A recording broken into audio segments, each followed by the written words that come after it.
Alright, I need to tell you guys the most unhinged thing that happened this weekend. I haven't stopped laughing about it for 48 hours. It's so stupid. And so perfect.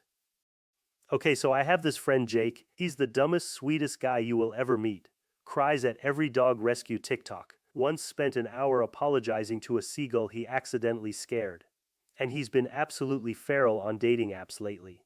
So he matches with this girl, talks to her for exactly 1 week, non-stop. Texting me screenshots at 2:47 a.m. like, she said she hates pineapple on pizza, we're soulmates. I muted his notifications. I swear to God. And then last Friday, she hits him up. Hey, I'm making braised pork tomorrow night. Wanna come over? Jake loses his entire mind, goes straight to the liquor store, buys a $48 bottle of Pinot Noir, which is more than he spends on groceries in a whole week, shows up at my place bouncing off the walls, could not stand still for 2 seconds. Dude, this is it. This is the one. We're gonna get a house, a golden retriever, name the cat after you. And I'm like, Jake, you have never met this woman. You're going to a stranger's apartment alone. Be careful. He just waves me off. Nah, it's fine. She's different, and leaves. And I'm like, okay, standard procedure. He'll be back by 9. Crying, we'll order wings. So I'm sitting on my couch, watching garbage reality TV, eating Cheetos.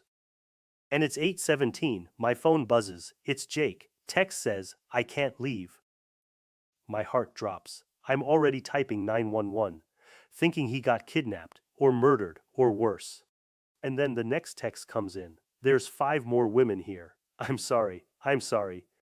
But that is the funniest possible twist that could ever happen. I was like, 5 more women? What? Is it a bachelorette party? Did she forget to mention it was a group hang? And he texts back, no, they're just sitting on the couch, staring at me. Okay, so picture this. He walks in, closes the door, bends down to take off his shoes, looks up. 5 women, perfect straight line on the couch, no phones, no talking, not even looking at each other. Just all 5 pairs of eyes, locked directly on him, not blinking, not moving, while he fumbles with his shoelaces. He goes, hi guys. Nothing. Total silence. And then the one in the middle, the leader, with the sharp black cat eyeglasses, just goes, sit. And he sits. Because what the fuck else are you gonna do? When 5 women stare at you like you're a lab rat they're about to dissect, you sit. And then, for an hour and 10 minutes, they grill him. Like it's a top secret clearance interview, not a first date, every question you can imagine, and 100 you never would. What's your credit score? When was the last time you called your dad? Do you fold your laundry or leave it in the basket for 3 days? Have you ever lied to get out of plans? Do you believe in ghosts? And he's just sitting there, sweating through his only nice shirt, answering every single one, too scared to get up and leave. And none of them react. No smiles, no nods, no oh that's cool. They just ask, wait for the answer, write something down in their little spiral notebooks, and move on. Finally. The girl he matched with comes out of the kitchen, carrying this huge ceramic pot of braised pork. And Jake said the second he smelled it, all his fear vanished for 2 whole seconds, because it smelled insane. Like better than his grandma's cooking, which is basically treason to say out loud. The leader takes a bite, chews slow, looks at him, and goes, you seem honest.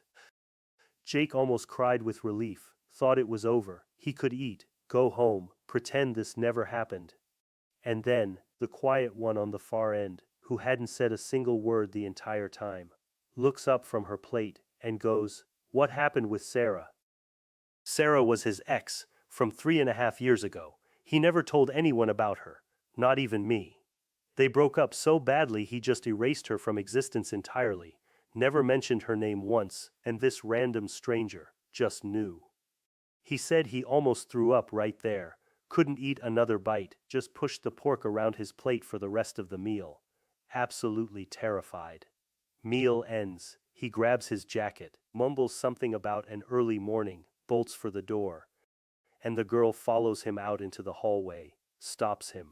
The group approves of you. You can come back next Saturday. He goes, yeah, sure, thanks. And she goes, oh, and make sure you're up to date on all your medical checkups. I know. What does that even mean? Are they gonna run blood tests on him? Is this a cult? Are they looking for a sperm donor? I have so many questions. So he gets home, doesn't sleep for 2 nights, just lays in bed staring at the ceiling, replaying every single second, every stare, every question, every time they wrote something down.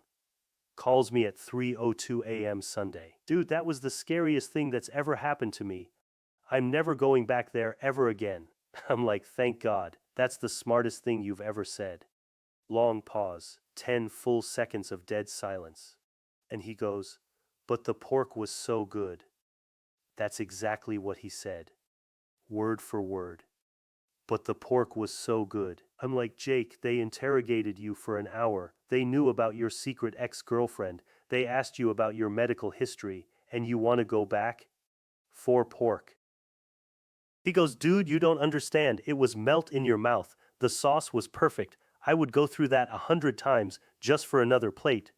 I called him insane, told him he needed therapy, and he goes, fine, I'll bring you with me, then you'll see. And you know what?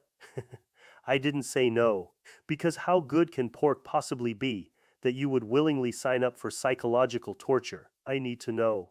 I have to know. So yeah, next Saturday, we're going to be interrogated by 5 random women. Just so I can try the braised pork. Don't judge me. If it's even half as good as he says, it'll be worth it. Probably, maybe. And if I don't upload next week, send help. And bring a big Tupperware for the pork.